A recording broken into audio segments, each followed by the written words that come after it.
Good evening. I'm Sergio. Thanks for tuning in to another edition of 6 Minutes. Tonight we focus on a killer, even deadlier than the flu, and it's claimed many lives throughout Africa. It is the Ebola virus. Many families in Africa have been affected by this virus, and it continues to be a growing epidemic. But what is Ebola? And where did it start? Tonight, we take an inside look on the Ebola virus. So what is Ebola? Ebola is a viral disease often fatal in humans. It is a contagious disease. It could be spread a number of ways. By coming in contact with a patient's bodily fluids like urine, sweat, blood, coming in contact with something an Ebola patient is used like their sheets. There's no evidence that suggests it could be spread through the air, but in the case of the restin monkeys, it's pretty apparent that it is. Living in third world surroundings make it easier actually to get the virus. So if you're gonna drink water, make sure it's from reliable sources, not water fountains that are crawling with the virus.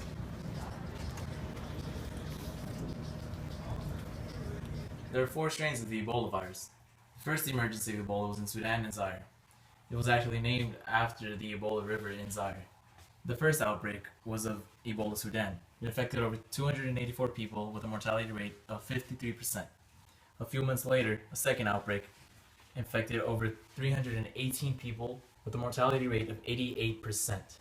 Despite the efforts of the researchers, Ebola's natural reservoir was never identified.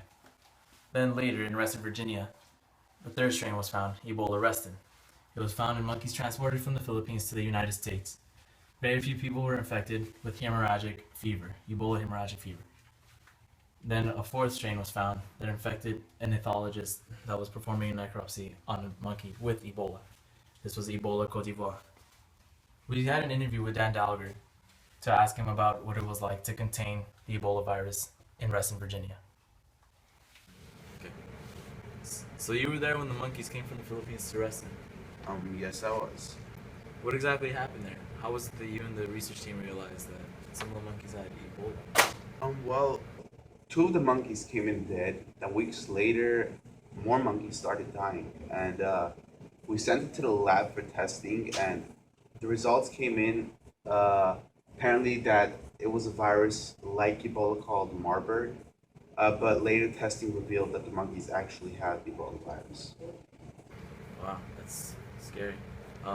What did you notice that happened to the monkeys? Like symptoms? They looked very feverish from the beginning. Their eyelids were very droopy.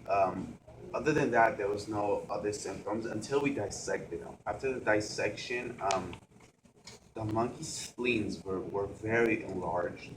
They had blood in their intestines. So we sent it to the lab for even more testing. So yeah, it just came out to be Ebola. What was the hardest part of the whole operation? I'm gonna have to say the hardest part was controlling the virus itself and also controlling the media because we don't want to cause a panic, yet we don't want to keep the people completely uninformed about what's going on. So we had to limit on how much we could reveal and how much we can't, while at the same time we control the virus itself. In the end of it all, the monkeys were euthanized and samples were taken to the USAMRIID, and all traces of the virus were erased from the building.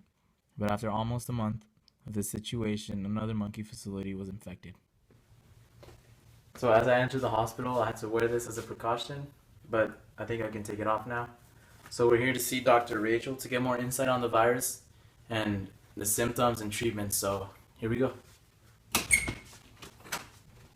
So the symptoms of Ebola include headaches, high fevers, muscle and joint pain, internal bleeding, weakness, loss of appetite, and so So is there any way to treat the virus? Is there any kind of cure for it? Recently, there has not been a vaccine for Ebola, but one way to avoid being contaminated by it is by not traveling to the areas where the virus is found, and to wear gloves, masks, anything to protect you from anyone who is contaminated by the disease.